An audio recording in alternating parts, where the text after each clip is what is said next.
How's it going, guys? Welcome back to the channel for a new video. Behind me here, we've got our GD3 Honda Fit race car. Yes, race car. And in this video, we are adding some more race car parts to it. If you guys haven't seen it, I don't know why you haven't at this point if you're a subscriber to this channel.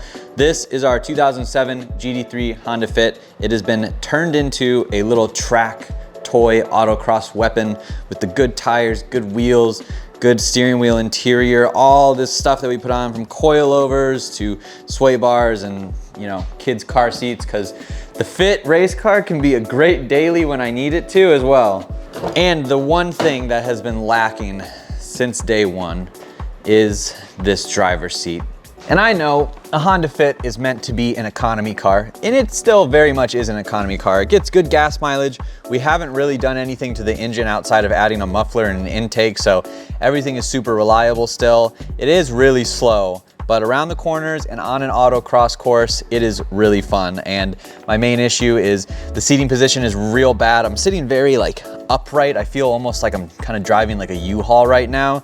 And I'd like to be a little bit lower down, have a little bit more bolstering. And I have a seat that's been sitting in the corner since the Miata video where we put in a new Corbeau seat. So we're gonna do the old Corbeau seat into here.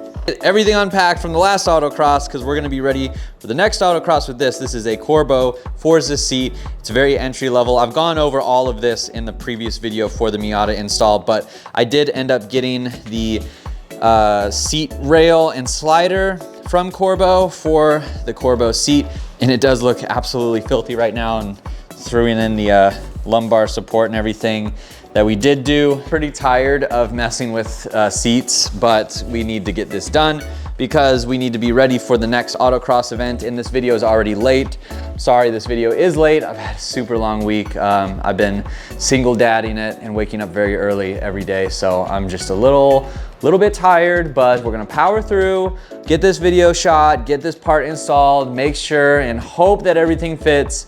But being that it's a seat video, I'm sure it'll be in and out multiple times. So I'm just gonna set you guys down and start taking out the stock seat, which should be 4 bolts and a couple wiring harnesses, and we're just gonna go from there. So let's get down to business and get this seat installed.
Got our rail on our seat plus slider, and side by side there's not too much difference in seat rail height, which is good. So I won't have to mess with the seat too much, but it will be sitting lower because obviously I've taken out the padding over here, and it definitely is just lower in general, especially the front area where your thighs sit, definitely a little bit lower. Obviously the added bolstering, and the way I have the seating position right now is actually pretty close to what it is in the Corbeau. So I'm thinking this should sit in and be pretty much good to go, but of course we'll see.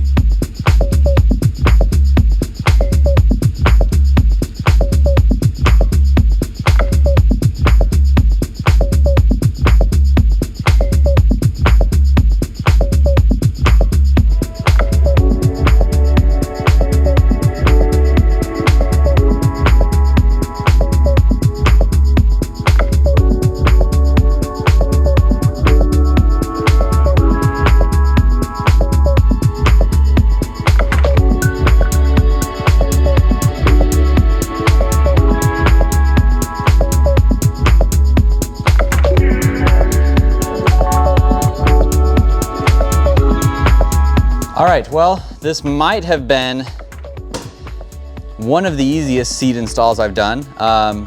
Really no cutting, drilling required, which is always my favorite thing. And yeah, the seat rails sit great. The sliders actually work pretty well. I don't know if I want to be much lower than this. I already feel like I'm definitely lower than I was with the old seat. Actually, I know, because it just feels different. The mirrors look a little bit different. Steering wheel, it's good. The seating position really lends to the pedals now. So working the pedals feels a lot more fluid. Like my legs, again, aren't as bent. That was the whole reason why we added that heel plate, because my feet were just so bent up and uncomfortable. And now it feels very nice. I'm not gonna say it feels like my Miata, because it doesn't, but this is pretty good. I'm really happy with this. And the shifting, still good. Armrest, still nice. And we've got all that added bolstering now. The only thing is the seat belt, which currently half of it, or half of the part that you need, is still attached to the old seat. And I don't believe there was a spot to put it. So we're gonna have to figure something out. Maybe in the next video or off camera, I'll figure something out with the seat belt. So I'm gonna have to come up with some sort of solution for that, but for right now, I'm calling it installed. Everything needs to be cleaned up. I need to do a little vacuuming and clean the seat up and get some beauty shots for you guys, but I'm actually really happy with the way this turned out. I think it looks really nice. I've always liked this seat. It's just not very comfortable, but I don't really drive this car any more than I do the Miata. So this will be perfect for weekends and race days, but otherwise, looks nice.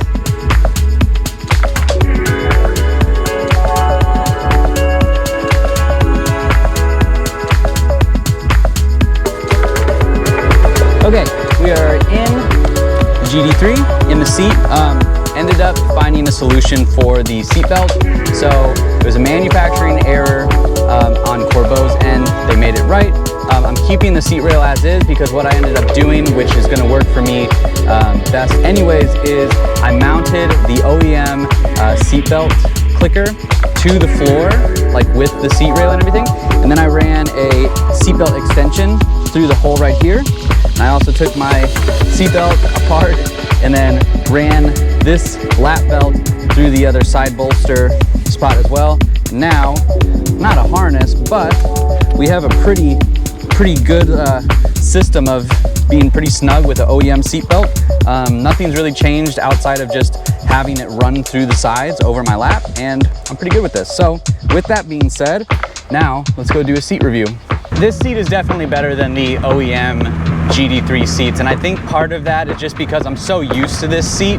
Like, it feels right to me, and maybe I just never really got the feel of the OEM seats before, but I'm really comfortable. The seating position is great. I'm glad we got a fix for the seat belt.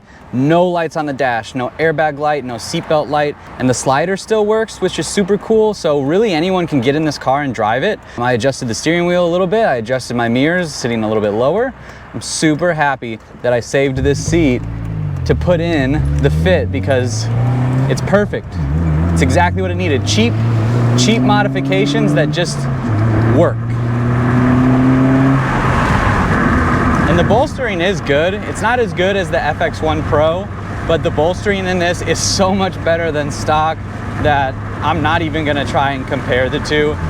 Position of the shifter is great. Armrest is great. I mean, you can still daily this car, no issue. Slide your armrest forward, and I mean, it's so good. I'm so happy I did this.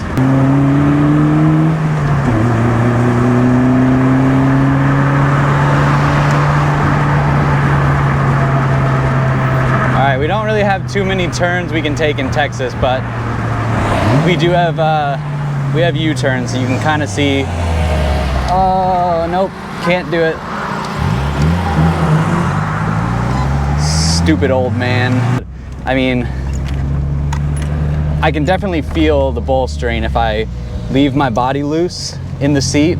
I can definitely feel at least my bottom half is really tight into the seat, which it feels great. I'm so excited to test this out at the next event. I think it's really going to help keep me a little bit more accurate in my driving inputs, because you know, if you're moving all over and you're trying to move your hands at the same time, I mean, you're gonna be a little sloppy. So I think this is definitely gonna help. But I am going to go ahead and close out this video here, guys. Thanks so much for watching. Stay tuned because the next event is the next weekend after this one. So maybe in 2 weeks we'll have the next autocross video. Very excited for it. We're doing exactly what this little car was built to do, and I'm just excited to get to more events, and I hope you guys are too. So go down below, hit the subscribe button, give this video a thumbs up, leave your comments below, and I'll see you in the next one.